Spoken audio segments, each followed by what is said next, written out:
Donc le principe de microbiome, c'est de pouvoir à la fois participer, contempler sur un écosystème qui est réduit à son minimum, chromatique et lumineux, et composé de 2 écrans. Et l'idée là, c'est de mettre aux manettes, entre guillemets, les participants pour qu'ils puissent eux-mêmes contrôler l'envoi et la génération d'organismes en fait, au sein du microbiome. À partir de ce principe-là, en gros, lorsque l'objet est présent dans une médiathèque, par exemple, il est en perpétuelle évolution et comme en stigmergie, chaque participant va laisser une micro-trace de son passage. Donc le paysage qui est généré à une heure précise, il sera généré de cette façon parce qu'avant, il y aura eu telle intervention à telle heure, etc. Donc on appelle cet objet un laboratoire. Il puise ses références à la fois dans les cabinets de curiosité, à la fois des paillasses qu'on retrouve justement dans la partie scientifique. Donc après, l'univers qu'on souhaitait croiser avec ça, c'est le rapport aux jeux vidéo, c'est le rapport aux jeux aussi physiques et tactiles. Donc finalement, la rencontre des deux, ça nous donne le laboratoire finalement. Chaque élément a une valeur, on va dire, narrative, historique. Donc ici, c'est vraiment lié à l'idée d'observation, enfin d'exploration même. Toute la partie base, donc elle renvoie à tout l'univers de l'arcade. Et il y avait un rapport qu'on avait moins après à la console, c'est-à-dire d'être seul mais en public. C'est-à-dire qu'on était vraiment tout seul face à cette machine, avec un public autour, avec des gens qui crient. Et en fait, c'est un rapport qu'on a moins maintenant. On peut voir ça aussi avec Netflix et le cinéma, des choses comme ça. Mais d'être seul en public, c'est très très agréable. Le cœur du sujet, en gros, pour pouvoir justement avoir un système qui est à la fois très ouvert et très simple pour la partie narration, en fait, on a choisi 3 microbiotes, donc qui sont les bactéries, les virus et les champignons, avec un système justement de génération procédurale, c'est-à-dire qu'on ne décide pas formellement exactement de ce à quoi ça va ressembler. On fonctionne beaucoup avec des minimums, des maximums, des gammes de couleurs, des gammes de trames.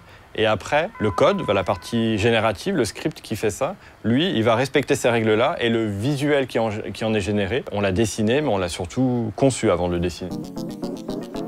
On est sur une métaphore de territoire graphique. Donc en fait, on a les 3 grands groupes de micro-organismes, les bactéries, les virus et les champignons. Chacun ont une forme de fonction générale, c'est-à-dire qu'une bactérie va toujours transformer. On appelle ça en anglais, notamment dans le code, on appelle ça un shifter. Le virus, quant à lui, il a plutôt une fonction de prédation, donc il va plutôt avoir tendance à gommer, à effacer, à laisser que très peu de traces. Le champignon, donc lui, c'est le champion des constructeurs, qui n'est d'ailleurs ni animal ni végétal, le champignon. Donc les paramètres, en fait, on a différents types de paramètres. En gros, on a 2 grandes variables, la vitesse et la taille. Et avec tout ça, en fait, on a créé donc 3 types de bactéries, 3 types de virus, 3 types de champignons, qui vont avoir une action sur le microbiome particulière. Donc l'idée dans la médiation, c'est aussi qu'au départ, le public en fait puisse manipuler ça un petit peu comme il veut. Et petit à petit, il va se rendre compte justement de ces changements de la fonction. C'est-à-dire que la fonction n'est pas clairement établie. Et du coup, il y a un travail justement d'observation. C'est-à-dire qu'au lieu de tout donner tout de suite, il y a une découverte qui doit être faite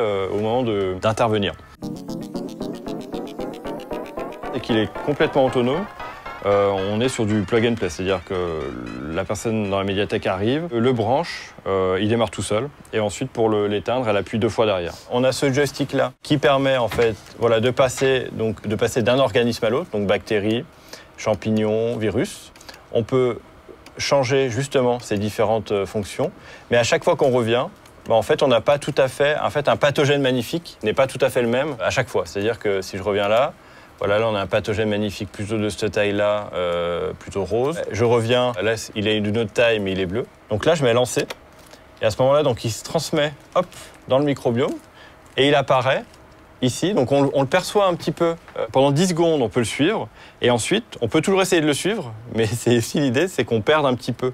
Ces bactéries-là, si on touche rien, elles peuvent rester très très longtemps. Donc le paysage va se transformer. Mais après, il y a 10 organismes maximum. C'est-à-dire que si je décide d'envoyer plein de bactéries, en gros, une bactérie remplace le 10e. Voilà. Donc il y a un bouton justement aléatoire qui permet de générer un organisme de façon complètement aléatoire. On a un bouton lancer, donc qui va le lancer vers le microbiome.